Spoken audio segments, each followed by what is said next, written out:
मोदी जी नेतृत्वाधीन सरकार 12 वर्ष एवं मोहन माझी जी नेतृत्वाधीन ओडिशा सरकार 2 वर्ष पूर्ति अवसर में प्रति निर्वाचन मंडल में बुद्धिजीवी सम्मेलन एक दायित्व से परिप्रेक्षी आज गोपालपुर निर्वाचन मंडल में बुद्धिजीवी सम्मेलन अनुष्ठित होती जो विभिन्न वर्ग विभिन्न क्षेत्र में पारदर्शिता लाभ कर बुद्धिजीवी माने जोग देते बहुत खुशी भी लगे से देखिकी से माने मोदी जी सबका साथ सबका विकास सबका विश्वास सबका प्रयास तात्पर्य सुंदर भाव वर्णना करते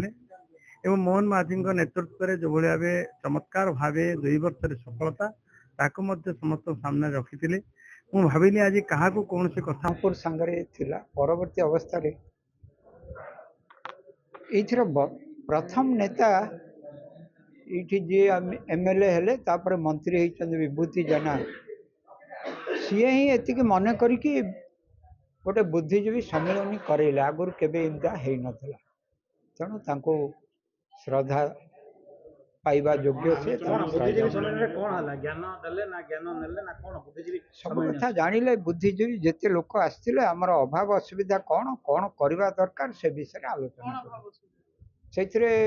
ये आमर अच्छा शिल्प आ परिवहन विभाग मंत्री आमर हाँ खनि परिवहन खनि भी शिल्प सांगरे रहिबो से भितर बड़ दुख कथा होची एते प्राय 70 रु 80 वर्ष गलानी भारत स्वाधीन होगी किंतु एबे भी आमर एठीर परिवहन सुविधा ठीक हैनी कहले केमिति हबो एठी गोटे आम गोपालपुर को लिंक करबा पई